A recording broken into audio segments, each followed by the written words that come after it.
welcome to this week's edition of Fellow Passengers Podcast with Alan Craig and Glenn Cullen. And of course, our guest today is Simo Maples. Simon Maples. Simo Maples, a big How you man. doing, lads?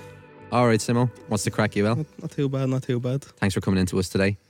Good stuff. I believe you're a Muay Thai fighter these days. I try my best. Yeah. I get battered most of the time, but Yeah, you know, yeah. it's taking part that counts, as they Yeah, say. you're only a small fella, aren't you? You know what I mean? 6'2", 220 kilos. Only. Is that all? Should write that down. In the big boy huggies at this stage, I think, you know. So you had a fight recently, yeah?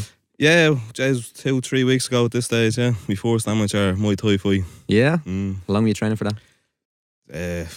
I think I took the fight on about 5 or 6 weeks notice, so about 6 weeks, yeah, and around that. How long have you been doing Muay Thai for?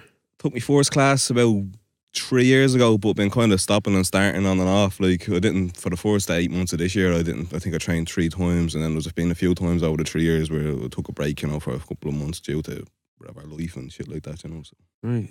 Why Muay Thai? Well, I started off doing a bit of boxing again. I'd done a bit of boxing when I was a kid, and when I started getting into fitness and that, I said, I'll go back doing something that I used to do as a kid. So it was either rugby or boxing. So I went back doing a bit of boxing. I'd done a few white collar nights. So I ended up getting into MMA then, and one of the classes was Thai boxing. So I fell in love with Thai boxing then, and I gave up MMA and started on the old Thai boxing. So You were saying you were earlier just you were thinking of going to Thailand to fight. yeah, I think it's on every Thai boxer's list of to do. You know, it's one of a few of the lads in the gym have been over there a few times, and I was thinking about going this summer, but I ended up going to LA last year, and I didn't have the fucking money. But no, yeah, hopefully next year. You know, if money allows, and you know, if I'm still alive, I'll go to Thailand. It'd be nice to go over and do a couple of months and do the whole touring thing as well, and see Cambodia and Vietnam, and That'd be pretty cool. yeah, that's the dream, baby. And what's the amateur? Is it three rounds, 5 minutes? Three or? 2-minute rounds. See, the thing with Thai boxing is there's loads of different set of rules, and depending on where you are, so there's full Thai boxing, which is A class, which is 5 3-minute rounds, elbows and knees, all in basically, you know. Then you have B class, which is 5 2-minute rounds, I think, but there's no knees to the head, no elbows. And then you have C class, which is 5 2-minute rounds and basically no elbows. It's something similar. I can't. And then amateur, which is 3 2-minute rounds. You wear shin guards and no knees to the heads, no elbows. And then you can have different amateurs where you have body, depending on the promotion and blah blah blah. You know. So Many rounds did it go? 20 seconds into the third round, I got stopped. It's all right.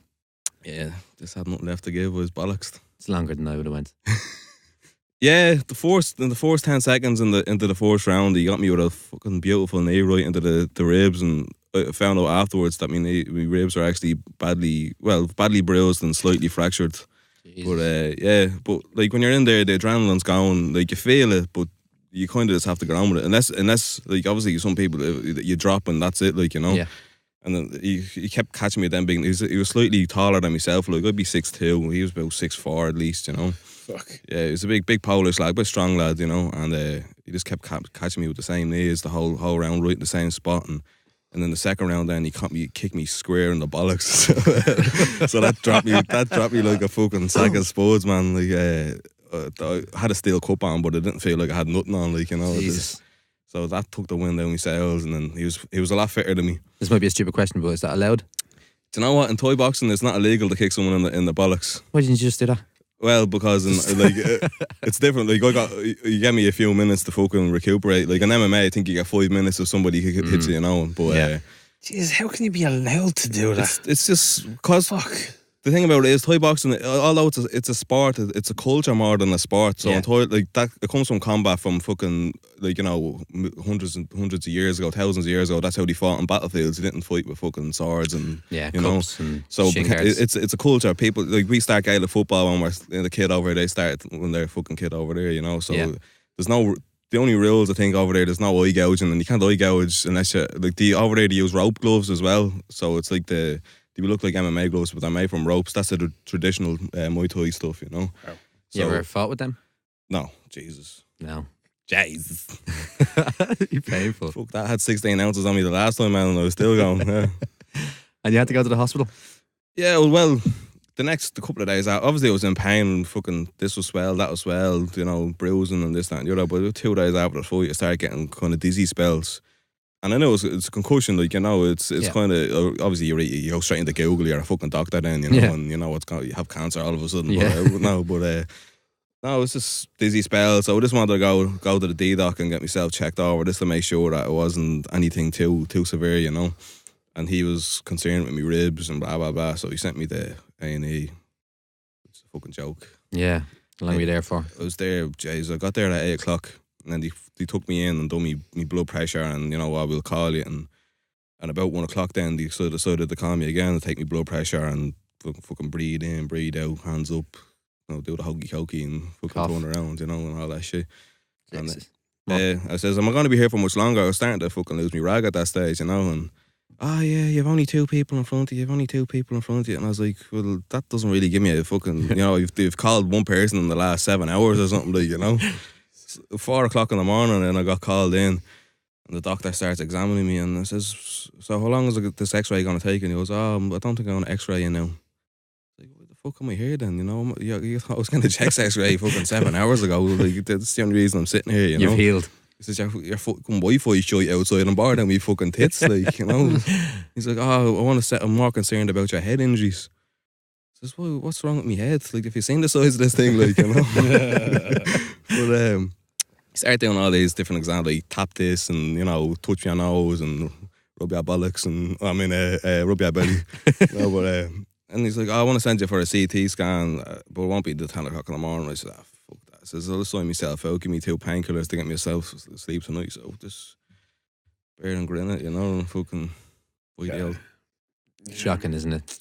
That's more painful than the fight, having to sit there for fucking 16 hours. Oh, really? They tell you one thing and they're trying to do other things, you know. I'm always afraid if I had a fucking went for a CT scan, I would have left with 1 kidney or something, you know. Like, fucking, you don't have a fucking clue what they're doing up there, man. Yeah, I had all those same concussion tests done to me a couple of years ago. Yeah. Had a head injury. Yeah, it was the last time I've drank a bottle of Buckfast. Haven't had one since. You know, that was the cut-off point. Yeah, but I was up there only at the weekend. My dad had to go up to A&E and he went at about 3 in the afternoon and sat there till 5 in the morning on a fucking chair. Then had a trolley for 2 hours and then got a fucking bed. It's unreal, it is, man. Yeah. It's horrible. I walked into the actual, you know, the A&E part, man, and it turned your stomach, like, you know. It's horrible. It's like, I know, like, it's just all people lying on fucking trolleys, you know what I mean? Like, people that are dying and all sorts, and it's just disgusting, you know what I mean? Like, it's... And how's it go on for so long? Like how's nothing ever been done? Well, if you like 16 hours wait in the hospital, vote Fine Gael. Yeah. Fucking sheriff. Didn't Leo Varadkar say when he became health minister that, you know, the state of everything was unacceptable? I'm sure he did. They say fucking everything to get in the bleeding doorman. And I would be surprised if he was like, whoever's in the fucking government should be doing something about this. Yeah, that's it. Yeah. We better just do the shite, get the shite out of the way. So subscribe to the podcast wherever you're getting your podcast from. Like the Facebook page. Follow us on Twitter and like us on Instagram. Follow us on Instagram. Follow us on Instagram. Fellow Passengers Podcast. Fellow Passengers Podcasts at Instagram.com. / get at me. I've never used Instagram. Do you use Instagram? I do. I love Instagram, actually. Yeah. Is that where you do the bombed by the big fella? No, bombed by the big fella is actually a Facebook scenario they have going on there, yeah. Explain to the listeners. Right. So, obviously, I've worked in security for a long time and I'm doing the door in the Workman's Club and Wellington Quay there. Get down there, some good music down there. But anyway... So there's a Wednesday night gig they have on there. It's called Somewhere. It's a student night, you know. So you have a photographer in and blah blah blah. And I was on the front door one night and we were at the house of this young lad to live. You know, he had a bit too much inside him. Wherever he was partaking in that night got the better of him, you know. And he's standing outside now. He was no badness in him at all, but he was just wrecking me head for about an hour and a half. You know, just I want to get back in. Let me get back in and blah blah blah and. No, there was no violence, no, you know, that kind of way. He was just, you know, drunk and whatever else, and he was just persistent. So So eventually the photographer came out to take 5 minutes out in the air, and he goes, "Oh, get a photo of me with the workman sign, la la la." And so myself and the other lad that was on the door, we kind of stood out of the way to let him get the picture. And this, out of nowhere in my head, is like, I'm going to get this fucker back. I'm just going to destroy this photo in any possible way. And right at the last second, I just popped out and made one of me fucking crazy granddad faces, and it just blew up from there, it was just hilarious. And then every week then I'd think of something else to do. And then eventually, I think it was 2 or 3 weeks into doing it, I was just sharing them on my own Facebook page, and everyone was like, you have to get a fucking Facebook page going, la la la. So instead of just putting the pictures up, I'd have a little story behind, just some like bollocks that I'd make up at the time, whoever came to my mind, that kind of way. So I had big ideas for it, Man, and you got to get that going again. It was fucking brilliant. yeah, I have to do it. Hopefully now over the Christmas I might go back down the door in the Workman's Club now, and I'll see. I'll have to sit down with the management and see can I get something going, because I had really good ideas for it. The page is still there, yeah. The page is still there. So bombed by the big fella. Bombed by the big fella on Facebook. Get it like and get it shared and get it going again, and we'll see what See who we can bomb. You can bomb all sorts. If the CIA are listening now, not literally. No, don't be silly. Of course they're listening. Oh, it's just because you said CIA and bombed. It's going to pop up on several screens around the world. Jesus. Several, yeah. Fucking right. Jesus, where do we go with that? Where do we go with that? It was Halloween the other day. Did anyone call to your house? The girlfriend rang me and asked, did anyone call? And then I realised I'd been sitting there with noise cancelling headphones on for a few hours. So maybe. You don't know. But there was no answer. There was no answer. Although no one ever calls to my house.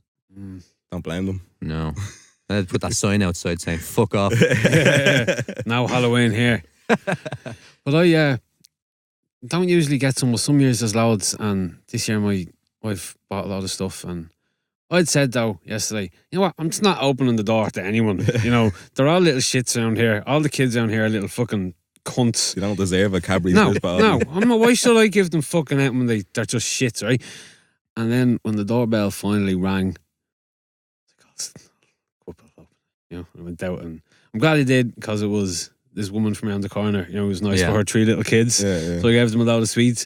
Then about 10 minutes later, there was another knock.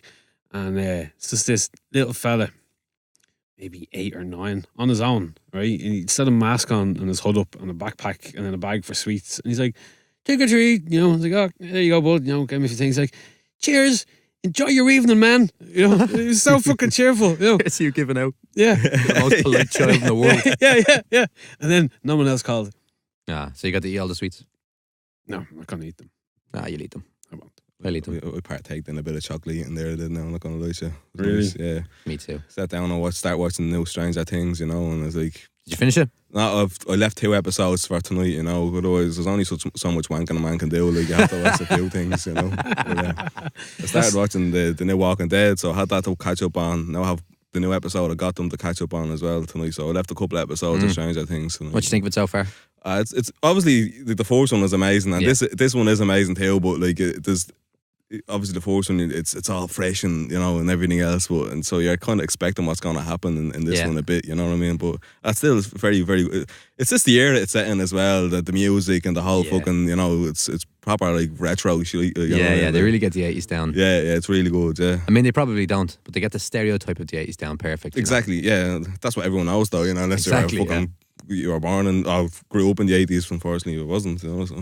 No. Well, a few years in the 80s I had. Did you have any years in the 80s, Al? What do you mean? Were you alive? Was I born? Yeah, I was born in the 80s. There you go. I was born in 87, but you wouldn't remember that from the... No? You sure? No, I'm taking a piss. I watched it all, actually. I watched it all over the last few days, yeah. Same. It's not as good as the first one. The first one was just something new and something, it was never kind of really done before. So obviously... If they're going to do a tour, it's going to be a watcher, not going to, but it's not going to be, the third one's not going to be, oh my God, I can't believe that happened. It's like, okay, there's an upside down thingy going on there. Here's the little crazy slug thing trying to eat you again. I think it's done by 2 brothers. Yeah. I think if you're going to have just 2 writers two creators. I think you need more than a You year. need fresh ideas, I think, you know. You know, the ideas were good, but I thought a lot of the execution wasn't great. So I think like a lot of stuff's coming out. You know, True Detective, that was one dude wrote all that, and then the following year it's like, you know, obviously they're pushing them. They're like, write another season. You know, You're right. It's a brutal season. Yeah. It's like, give them a year, give them a couple of years. Yeah, don't push it. Don't push it. Let them tell you when it's right, because obviously the first season of Stranger Things, they probably had that going for years. You know, they're writing that in their heads for ages before they had to. And then they had to rush it out. Yeah, it's like it's like any musician, you know. They're rushing to fucking throw albums out every year. You're always going to have that inconsistency of fucking like one great album, two short albums, and a half decent album that they took a break on for. Like, you know, it's always the same. You can't rush things. You just have to, you know. You need to give them space, you know. Yeah, because in a lot of ways, a lot of these programs, particularly first season of True Detective, it's like a novel, you know. It's more like a novel. Right, it's like the modern incarnation of a novel. It's one writer, the whole thing. You're talking about 400 pages of script. Yeah. You've got that massive scope, you know. It's like a 6 or 8 hour movie, you know. Yeah. That needs a lot of work. Yeah. You can't lash it out in a year. Yeah. I think something similar happened with Love Hate. Oh yeah, I never watched it. Yeah, you know, it was good. You know, I enjoyed it, but there was no time to get into any of the characters. Yeah. You know, like, you know the way The Sopranos, there's so much time to kind of learn about the characters and kind of understand them, get in their head. Didn't really happen anything like that in Love Hate. The thing about Love Hate was if you read the Sunday World the week before, you knew what was going to happen the next week's episode, and that's not been, you know what I mean? Or if you were reading the Sunday World and what happened the year before, then the next season you knew already what, because it was kind of, you know what I mean? Where The Sopranos is a fucking masterpiece, like, you know, and amazing. It's believe it or not, I never watched The Sopranos up until a couple of years ago. I'm the same. Like this, now my dad was big into it. I remember growing up when it was always on. He had it on VHS and the whole lot, you know. With his in the corner, don't touch me goals, you know.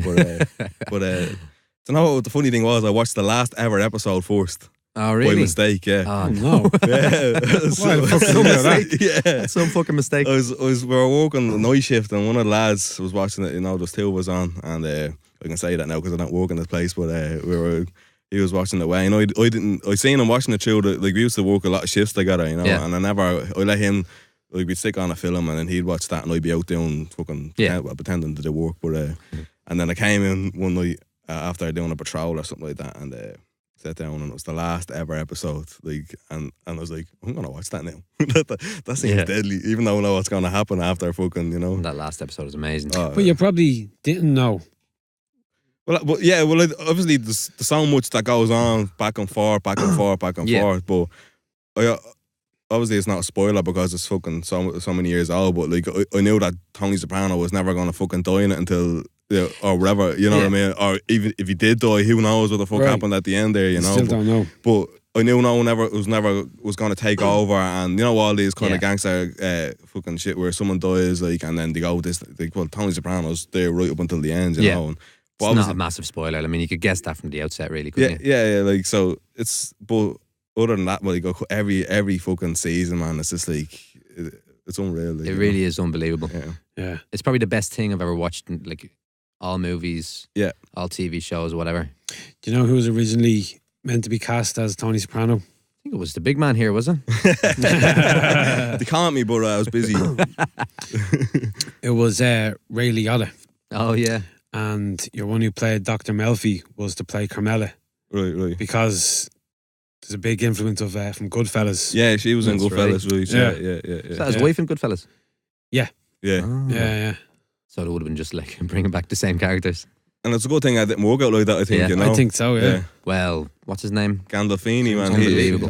He took that character straight in and was fucking, you know. What surprised me most about it was, like, when I was going to watch it, or in the build up to watching it, because it was always like, I'm going to watch it eventually, you know. I always thought he'd be kind of the catalyst for all the stories rather than an interesting character. You know, most things you watch, it's like the main character is just kind of he just gets into the situation and everyone else is funny or everyone else is interested and he's just plodding along with the story. Yeah. But Tony Soprano was the best character. Yeah. Like, super interesting. Yeah. Just brilliant. Yeah. Getting panic attacks over the Ducks leaving. Yeah, man. Who wouldn't, though? But just the whole psychopath thing that he played as well. You know, that kind of way, going from like the kind of normal, everyday Italian father or son, and then all of a sudden then he's fucking painting the bollocks out of someone with a phone for no reason. Like, you know, but he done it so good, you know what I mean? It wasn't over the top, or it wasn't, you know, like you see some of these fucking gangster films or whatever else, and you kind of that was a bit OTT, but it was just, it was always on the fucking button all the time. It really I think, was, you know? yeah. I don't remember any parts of it I didn't really like. No, there was no boring moments, or there's no like that was shy. You know, Yeah. that's a bit, you know, fairy tale kind of. It was real, like this could actually be, you know, real life. You know, Yeah. that kind of way. Every time a character come into it, I was like, oh yeah, what are they up to now? Yeah. Yeah, Every just time it was- amazing. Polly Walnuts, man. He Walnuts. What do you hear? What do you say? Hey, got my own problems. Oh god. Yeah, I went on the Sopranos tour in New York. fuck off, yeah. Yeah, it was fucking brilliant. Leaves from Manhattan and you go on a bus to the Bada Bing. Oh, sweet. It's called the Satin Dolls. You get to go in and stand at the bar there, order a drink, get a dance if you want, whatever, you know. Savage. Yeah. Mental. Don't like you anymore. A few other places. Phil Leotardo's house. Phil Leotardo. Yeah, the man who Frank Vincent played. Frank Vincent. Go and get your Shambox from Goodfellas. You know that dude?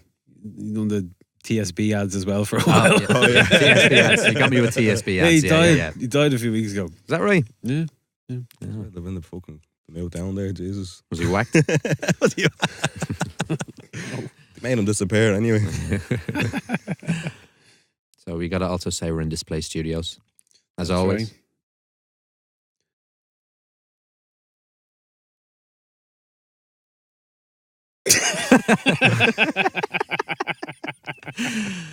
Oh, Jesus. We waiting on something? No. No, To see no. how you'd react to a loud of silence. Oh, yeah. I was reading about a place called, or a thing called the Library of Alexandria. Did you ever hear about it? Yes. Yeah? Yeah. Tell us about it. There was a big library. It's a place called... Give me a fucking chance to say something. It's a big library in Alexandria. Yeah. Had a wealth of knowledge in it. it was like the internet back then, you know? Loads Yeah. of books. Fucking- I heard. All burnt human, it to the ground. all of human knowledge burned to the ground apparently by Caesar. You know, apparently they say it set us back 1,000 years, you know. He was an awful cunt that Nah, year he as was well, man. He was an old Fucking bollocks. prick. Drank my cans one that you did. Yeah. Things I don't know about it, but I fucking know about it. I thought I'd be more into wine. I don't know, he doesn't know Dutch called that fella. But what I loved about it was like it was the internet, you know.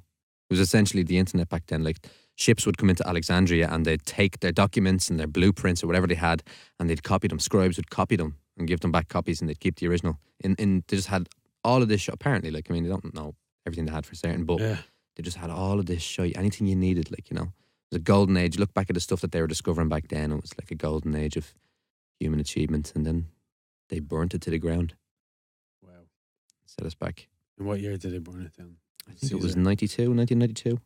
1992. Nah, I don't know. Caesar, so what? I don't know. A couple thousand years ago. It was a while ago anyway. Fuck's sake. Yeah. And then that led me to a website called the Tower of Babel. Is that how you say it? Babel. Right. Babel. Babel. B-A-B-E-L. Babel, yeah. Babel. Tower of Babel. Babel.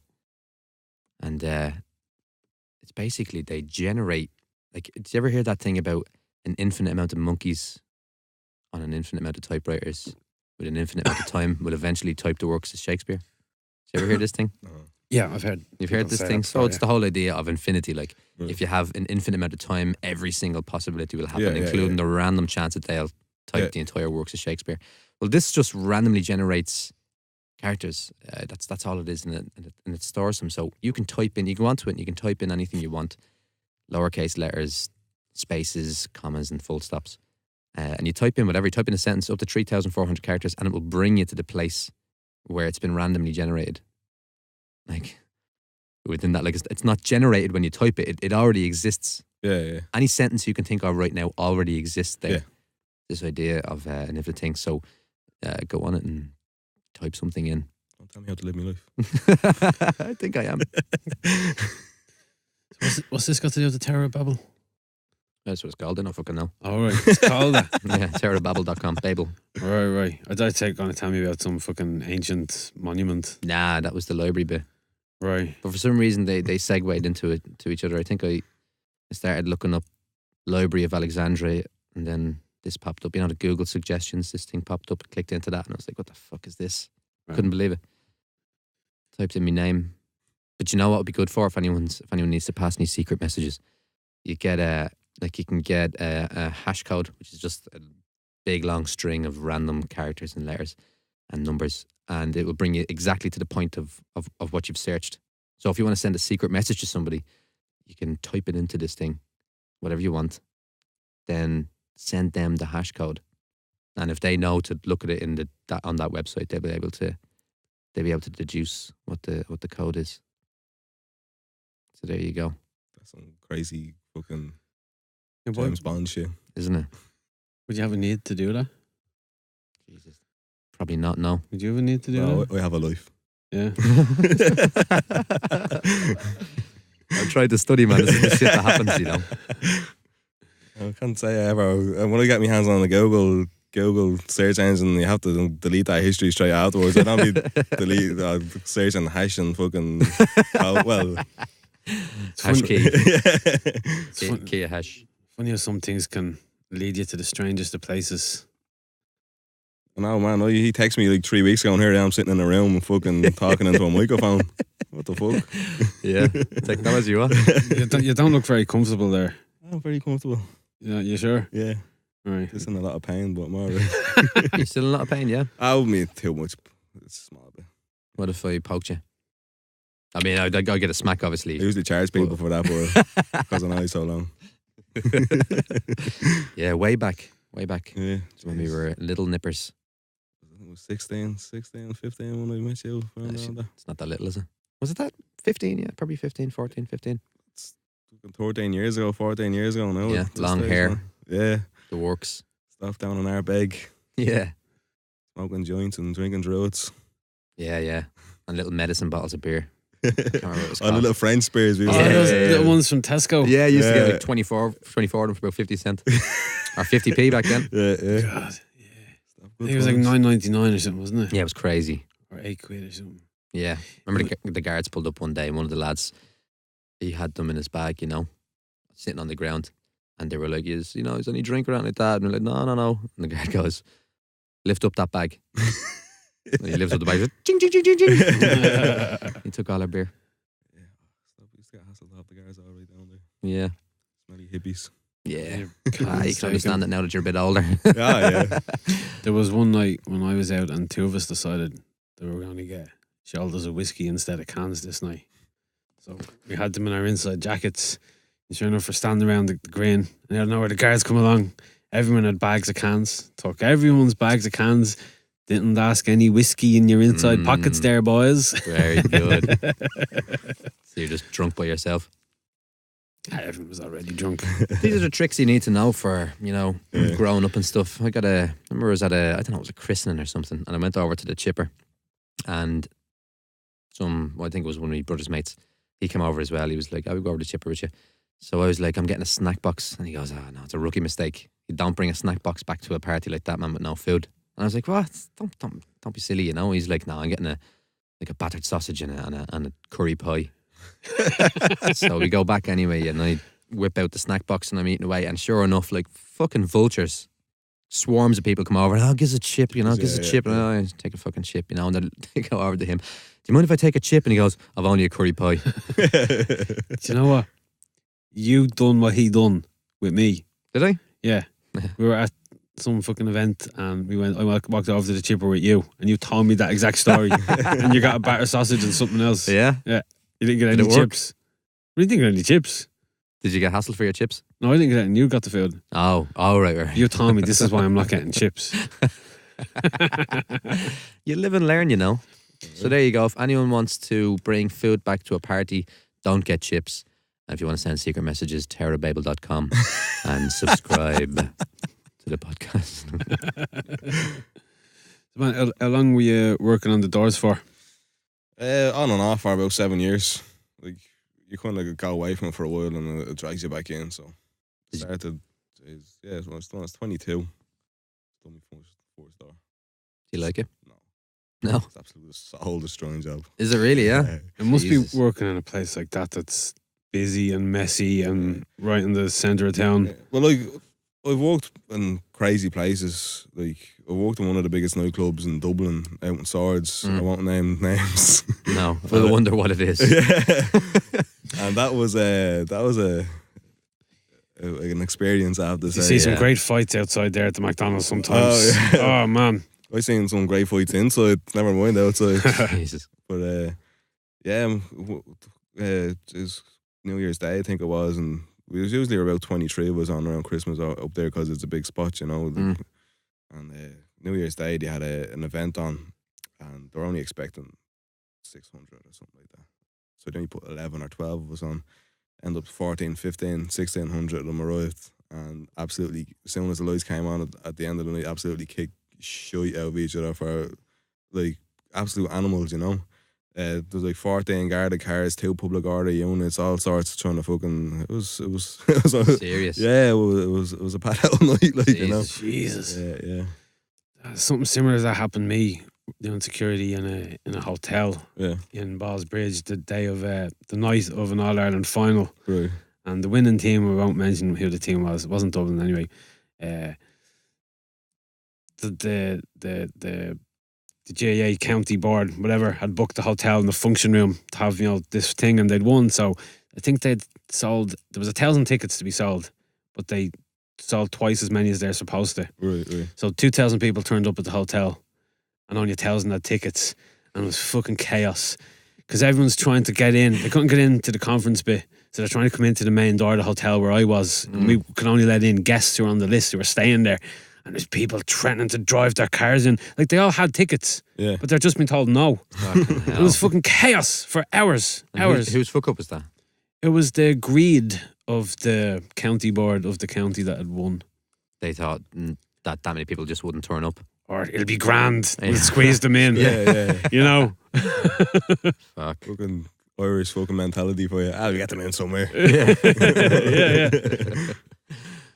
Stick them in the room upstairs. Yeah, it's not a nice job. Like, don't get me wrong, I've had good moments and bad moments as well, you know. I'm sure like anybody that works in it will say the same, but the Christmas time is the worst time in the fucking world. Yeah. Oh, it's dreadful. Like, Brutal hours and all. people just think because they put a fucking jumper on, they'd be become an arsehole. Like. It's a get out of jail card free fucking to be an absolute fucking tosspot, like, you know. And it's and the 12 pubs thing. It's not even 12 pubs anymore. It's just a fucking circus, like, you know. Like, when we done the 12 pubs, you actually went to pubs, and it wasn't in town. You went to, like, you know, you started in Coolock Village, you went to the few pubs there, and you know, down the Goblet, down the you know, that kind of way. You go into town and you go into the fucking Temple Bar and there's 12 pubs in a row, so it's gonna last 10 minutes. You know what I mean? Like, what the fuck, like, you know, 12 pubs. Yeah. Oh, that was shy. You know what I mean? Like, Yeah. And they're doing all these games. You have to go in and sit beside a person you don't know, and if you don't do that, you have to take a shit. Oh, this is monarchy. Yeah. Like 12 points isn't a fucking enough for a little fucking 6 stone fucking rugger bugger from bleeding D4, like, you know. And it gets messy then because not everyone in the group is going to have the same tolerance. No. You know, and that's it. you're sculling a fucking pint. He's only fucking getting going. It's like, come on to the next fucking pub. Yeah. You know, fucking knock this back. Then half of the group get in and half the group don't get into the next spot, and then there's more. It's just like, sounds like hell. Yeah. I did it once, I think, with work. And I can't really remember it. It was all right.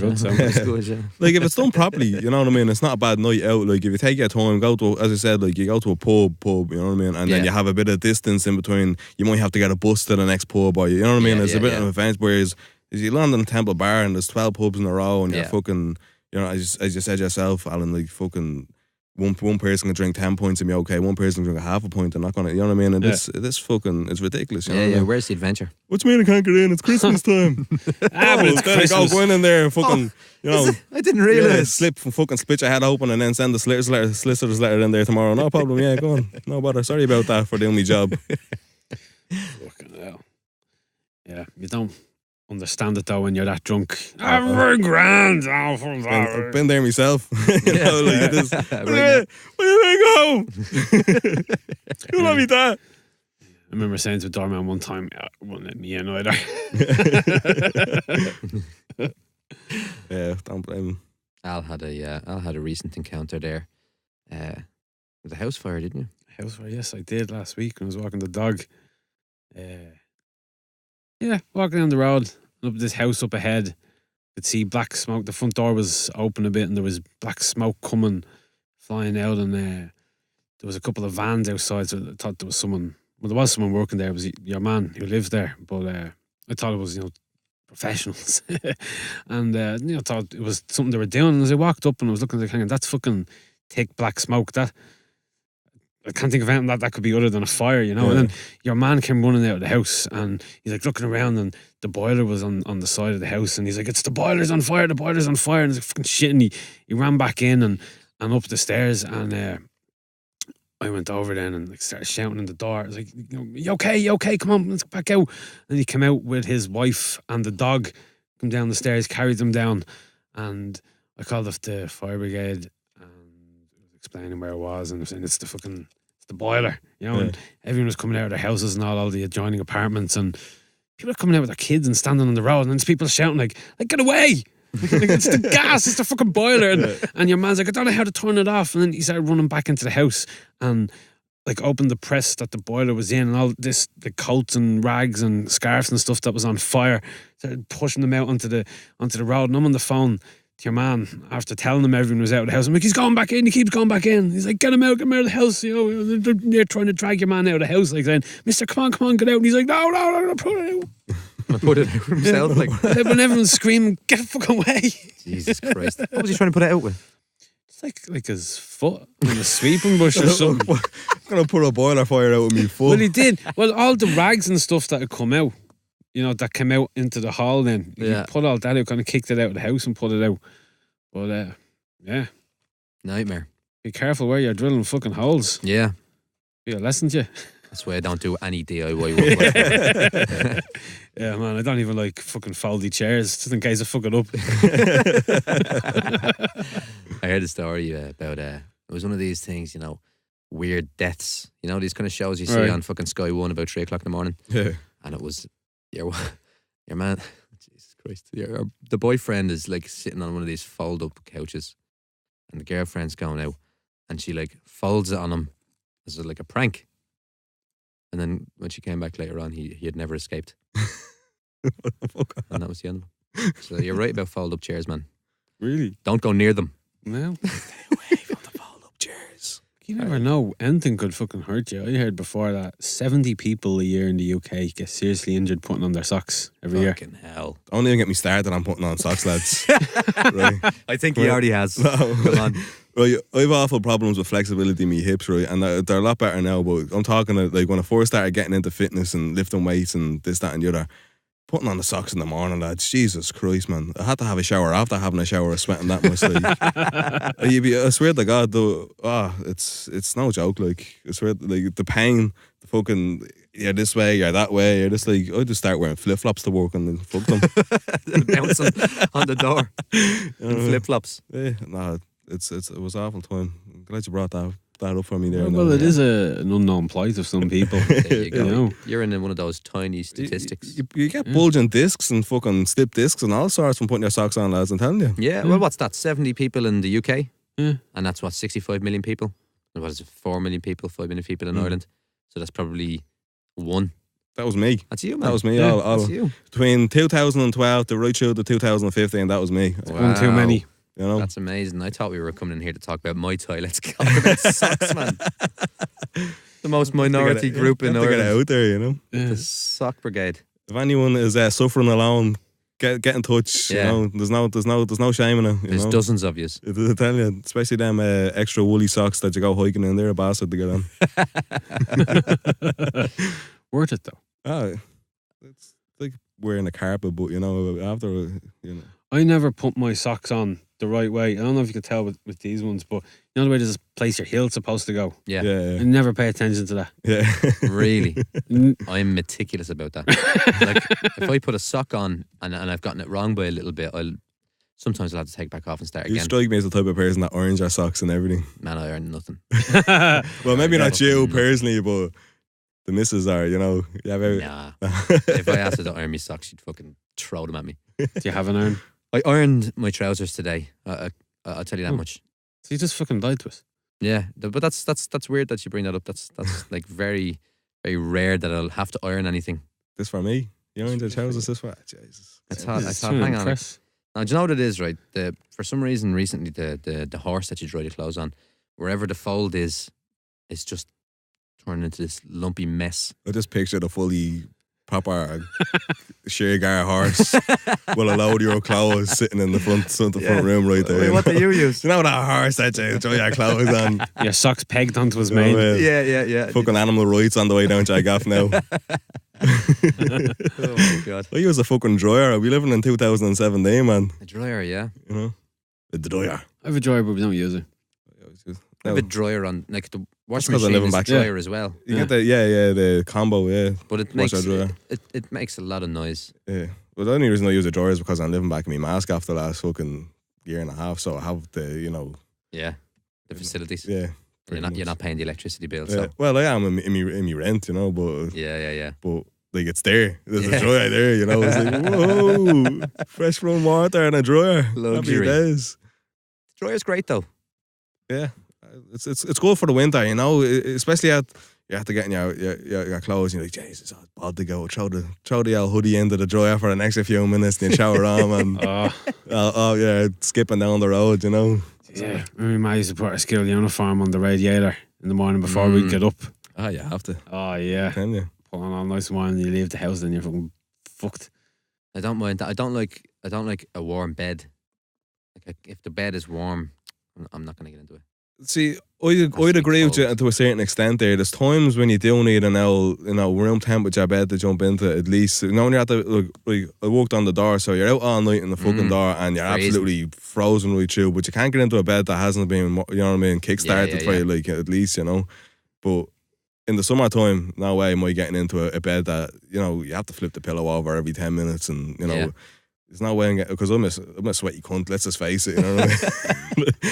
I walking hot water about me, but you have to be out all night and you're wearing long johns and all sorts to get the heat in, but you have to get in, you just have to. No man, I run hot, I run really hot. I'm always hot, It'd be the same now, but like as I said, the certain situations when I've never been able to get it to the right temperature. Like it's too hot then, the bed's too hot. Even in the winter. Glenn, it's not bad what we're talking about. Freezing cold. Has to be freezing cold. Yeah, freezing cold now. Yeah, Plug freezing. off the electric blanket. I couldn't have one of them. No way. I couldn't sleep. Freezing cold bed every night. Yeah. Yeah, and that's me done. And then within a couple of minutes, it'll be at exactly my body temperature. Glenn's temperature, like. Yeah, What's your temperature. But you never get them nights where you can't get the heat into it, like, at all. Like, Never, No. never. That's just something I always hear my ma say. yeah. I can't get the heat into me. I'd often come in from work, man, and it'd take me hours just to get the fucking heat into me, like. Really? Yeah. 10 wanks deep, man, and it's still not happening. Oh man, this is the most Irish podcast. Oh, like, We're talking about drying socks and for next week's is cuddle. fuck next week. Let's talk about it now. I seen a debate online about stew versus cuddle. Yeah. Honestly, I didn't know there was a difference. That was a huge difference. Is there? What is it? Well, coddle has boiled sausage and chunks of bacon. Yeah, see, I'd put that into my stew. Oh, see, But no. the stew wouldn't have that stew. Is that the only difference? With stew, most people use beef or lamb for stew, yeah, but yeah. traditionally it's a rabbit, I believe. Is that right? Yeah, Oh, rabbit no, stew, yeah. But everything else is the same. It's just what meat you put in. But your sauce will be darker. Coddle has more of a clear sauce. It's a white soup. Whereas, now I'm no pro now, but like I'm not a big brown soup eater myself. Like I wouldn't like an oxtail or anything like that. But I like an old stew. You know what I mean? Like, see, my ma has this recipe from her ma that she got her ma. One of the proper old Irish fucking. Yeah. Where for chicken soup and brown soup. Now brown soup could have the sausages in it, or could have mince in it, or could have oxtail in it. Not mad fan about the oxtail now myself, but the chicken, Jesus. Yeah. Nice. I do 6 years of Mount Joy for the cup of it now. We can just get you a cup. Like it's all right. I put barley in my coddle. Ah, you have to. Well, It's- I don't know what I'm making. But How I do you think make it? I don't know. Soup mix. You know that Would it be a soup brown mix soup? Would it be a brown soup? Oh, it's brown, all right. Yeah. It's brown, all right. What are you doing with soup mix? It's nice. It's got the dried peas, the barley. What else would you put in there? What else is in the soup mix? Lentils. Stick a bit of that in, and you got your thyme, an oxo cube, and then lamb, beef, rashers, and sausages. All in the one. All in the one, man. That's- Potatoes, celery, carrots. That's the Part- straddle. There's no need for the soup mix with all that. Of using all those vegetables. Actually, my favourite part is the barley, I think. Well, buy a bag of barley. You get a bag of barley for like €1 in Tesco. Just throw a handful in. Yeah, why can't I use the fucking soup mix? What's wrong? Saying you don't need I'm it. not asking you to eat it. I know. Well, fair enough. I don't know what I'm making, but whatever it is fucking That sounds like a delicious. main soup. That's So there's a recipe for you. And if you like cuddle, make sure you're subscribed to the podcast. Some people put tomato in their coddle. I've never What? done that now. Some people put tomato in it. There's some sort of sick people out there. There has to be. I don't know. Like putting tomato in most things is tough going. Like, Yeah.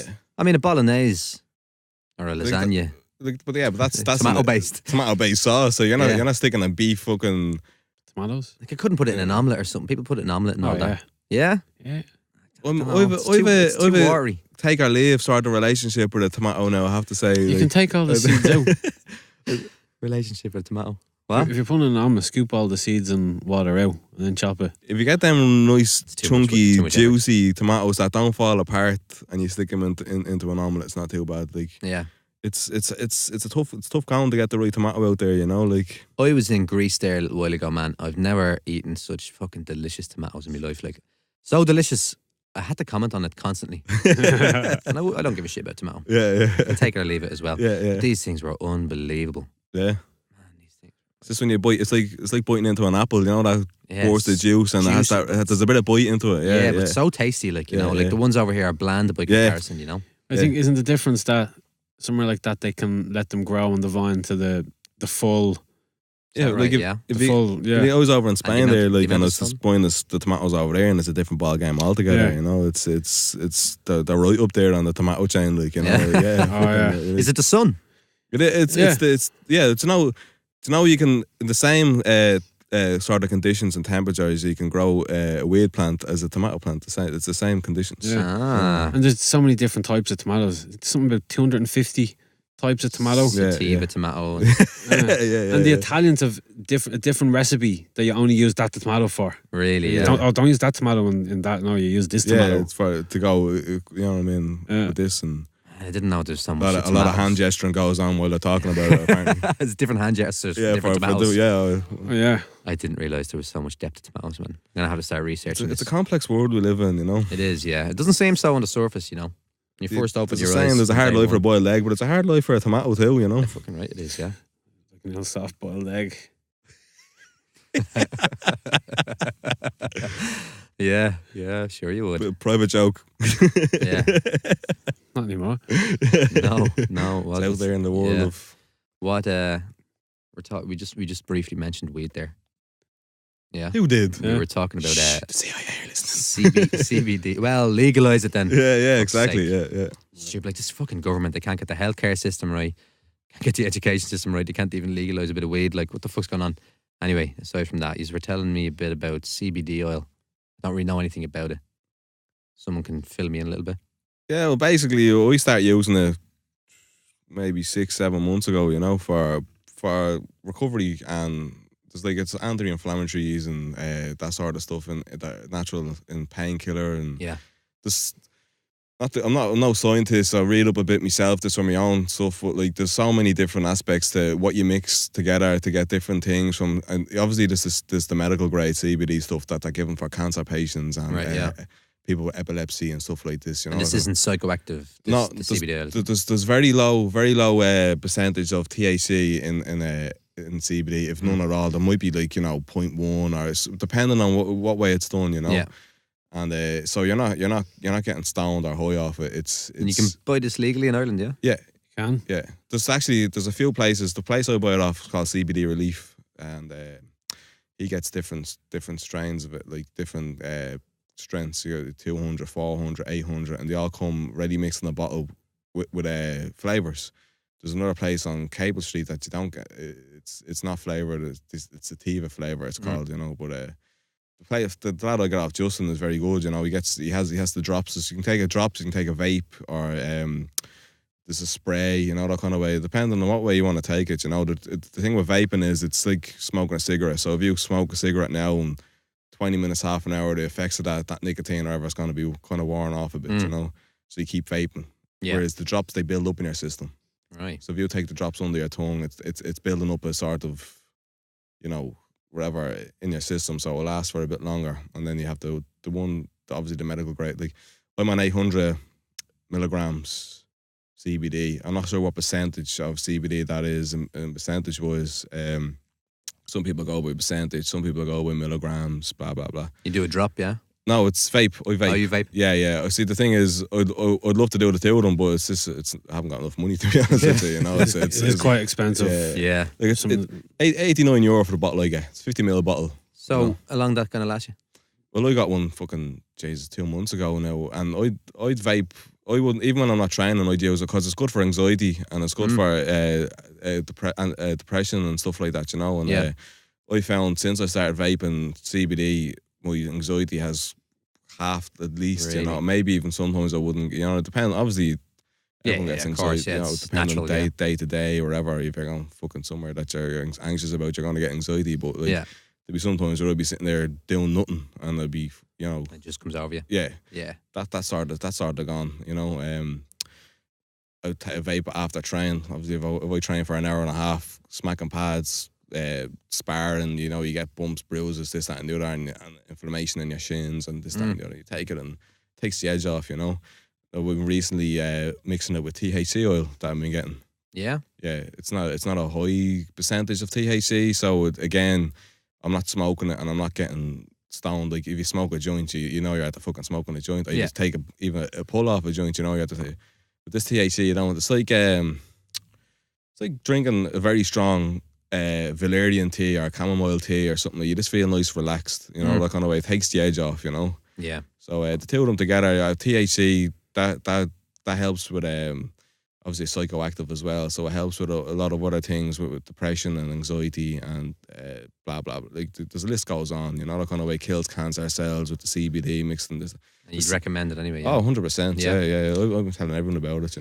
What you were saying about how the two of them go together, this is where the problem with the need for legalizing comes in. Because for a lot of people who are really sick, to get the full benefits, you need the CBD, which you can get, but you also need THC, which is what you can't legally get, because that's the bit that gets you stoned. Yeah. Sure, aren't they legalising it for medicinal purposes? They said they were. It's bollocks. Of course they said they You were. know, They said they were going to fix too the many healthcare system and everything. restrictions. Too many fucking restrictions. There should be Useless for everyone. bastards. Yeah, I do wonder. That poor little girl. Where it all began with. The one that had to go over to Holland for the treatment. Yeah. It's ridiculous, man. I mean, they could at least Barry. pass a little bit of fucking emergency legislation just for her, I'm sure. Like, you know what I mean? What's the law anyway? It's just some shit written down on a piece of paper. Yeah. It's not, at the end of the day, we all know it's nothing to do with the law. It's to do with money. It is. At the end, you know what I mean? I wonder, we're such a big, like one of our biggest exports, I think the biggest export is pharmaceutical products. It's not the potato. No, it's not. It's not the fucking potato. No, we keep them. No. We keep them. I just in case. wonder. It's the fuckers who own fentanyl, the synthetic fucking opioid that killed Prince. That's 10,000 times stronger than, or 1,000 times stronger than heroin. And then there's Jesus. carfentanil is 10,000. Yeah. But they spent 500 million fighting against legalization of recreational weed in Arizona. Yeah, shocking. And I'm sure money doesn't play any part in our government. No, and these cunts have interests here, like. Yeah. So legalise it, yeah. Because there's no Thumbs up. Yeah. Oh yeah. Yeah. Look, over in America, like you have Colorado was the first state to actually fully legalize it, and then LA, California.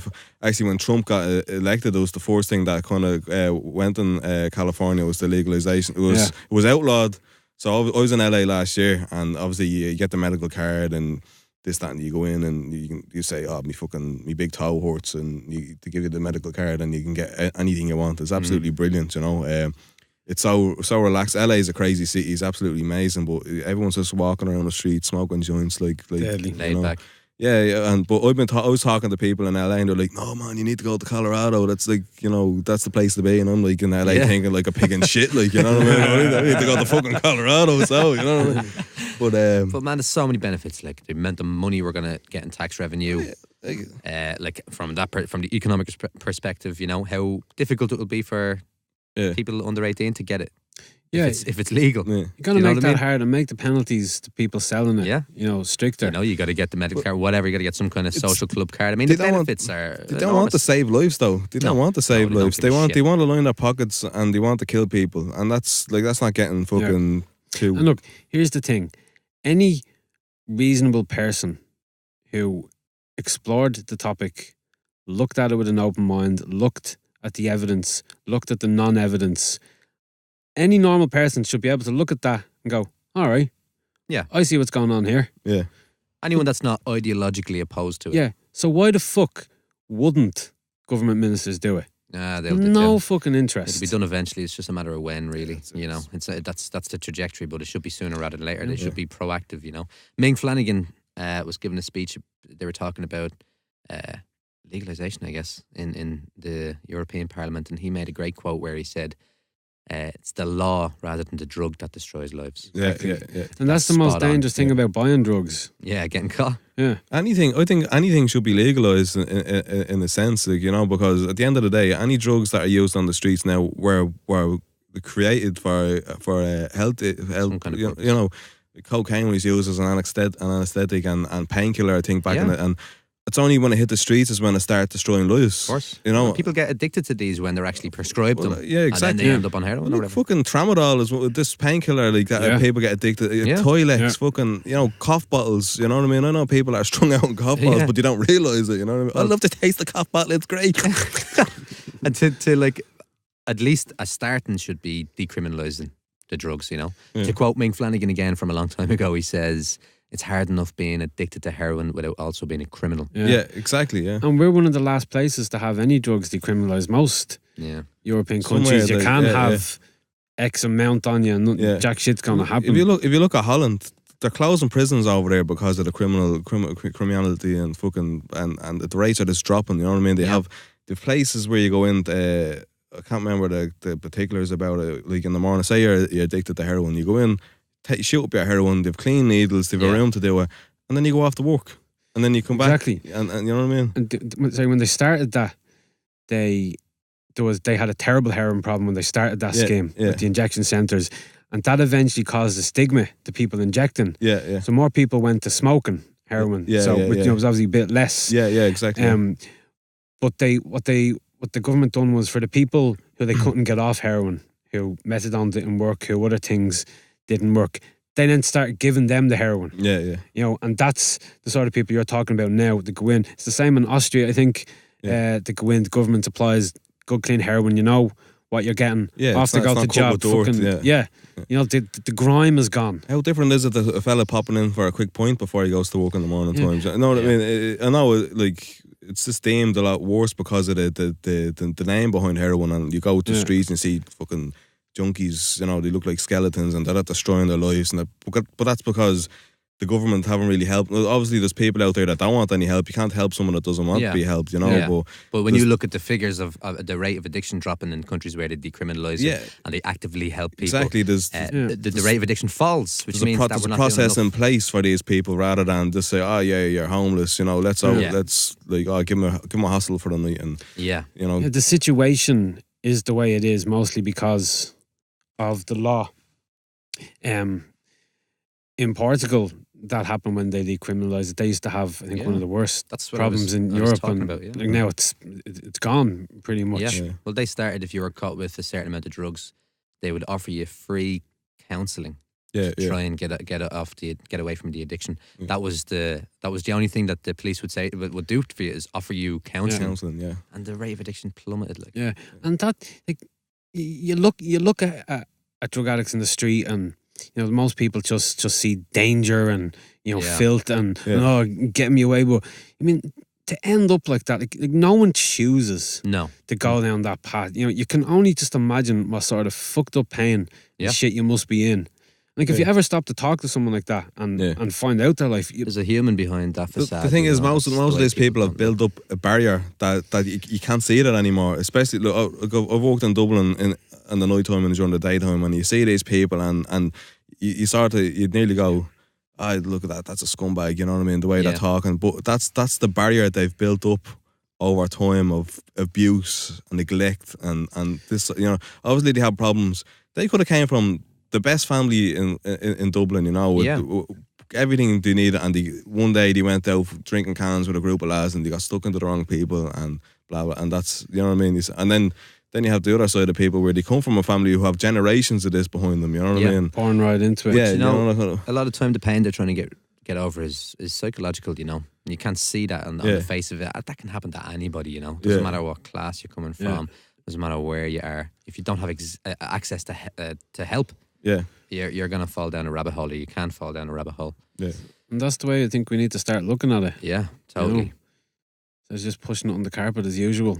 Yeah. And opposing to injection centres. Like, why would you do that? Everyone complains about needles on the street and shit, Yeah. and then you oppose to injection centres? Yeah. Oh, fuck off. But then what? They try and sweep it under the carpet. But Exactly. what's the carpet? The carpet is the streets that we all walk You on can't every day. just get There is rid no of it, sweeping under the carpet. You can't get rid of a problem overnight. You have to take steps towards it, and I think that sort of thing is taking steps towards it. Whether, look at Ireland, they having centres where fucking junkies go in and take drugs. Well, look, Ireland now, they have fucking streets where junkies take drugs on the streets and robbing and you know what I mean. And so what's the point? What's the difference of having a centre where there's a doctor, where there's a psychiatrist, where there's something that, you know what I mean? There's a group of people trying to help these people towards a better life, rather than saying, oh, they have centres over there. What we need is a government of common sense for our generation. I think that's Fine Gael. I think that's Fine Gael. Fine Gael. Fine Gael, or, you know, forward-looking government. Common sense is not that common. No, it's a nice forward-looking government. But yeah, Fianna Fáil, didn't they recently vote to oppose the repeal of the 8th Amendment? You know, good progressive party like Fianna Fáil. Fucking fuckers. I hope they don't get into fucking power again. I stopped reading anything about any politician in this country a long time ago because it just winds you up. And that's it does. It does. I'm wound up right now. Like, it's like pissing into the wind, you know, that kind of way. So my own fucking mental health is just try to get up and get on with your day. And, you got to ignore it a lot of the time. It's just you go into a rabbit hole with all this shit, man, and you just get caught down there. You know what I mean? Makes you feel small. It does. Like, it makes you feel like there's no light at the end of the tunnel sometimes, and life is hard enough as it is. Like, so, absolutely. So fuck them all. Fuck them all. But you know, we're going to change it with this here podcast. Hopefully. In this little room. We're going to change it right here. Yeah. Maybe not right now. No, but we'll have some deeper conversations on these topics. Yes, we will. Simo, let me ask you. I think we're rolling up on the hour. I think we wrap it up. I'd like to know what's in the future for you in terms of Muay Thai. At the moment, I'm healing up. Hopefully, I was meant to be fighting on the 2nd of December, but that's not going to happen. So I'll fight again, hopefully February, and take it from there. Yeah, go out for a few drinks that night instead. You might get in a fight. Maybe we could interview you before it and then immediately. Yeah. Well, you're punch drunk. Yeah. What fight? Who am I? Yeah. Okay, right. So if you want to hear more about, you know, drying clothes, the difference between stew and coddle, even though I don't think we cleared that up, at least I'm none the fucking wiser. It's an ongoing conversation. Yeah, legalising weed, CBD oil. What else did we cover? Whatever we covered, doesn't matter. Tomatoes, yeah, and the diversity. Tomatoes was a big one. We're going to come back to tomatoes. It seems to be that's a rabbit hole right there. You'll come in and speak to us again. There's a whole bucket of worms that have been open there, man. You know. Next week, I might have a few facts on garlic. Fucking hell! I don't know if I can take this. You'll come into us again, Simo, yeah? Yeah, 100%. Yeah. All right. Well, let's say the usual shit. So subscribe to the podcast wherever you get your podcast from. Like the Facebook page. Follow us on Twitter. Follow us on Instagram. It's all Fellow Passengers Podcasts are the handles there. We're in Displace Studios, who are producing the podcast. Thanks very much to them. Thank you, them, and thanks to our guest Simo for coming in and chatting to us. And also thanks to Brian Barker musician, who is going to play us out with our wonderful theme tune, which you're hearing right now. So thanks for listening. Talk to you again. Bye. Toodles. Bye-bye.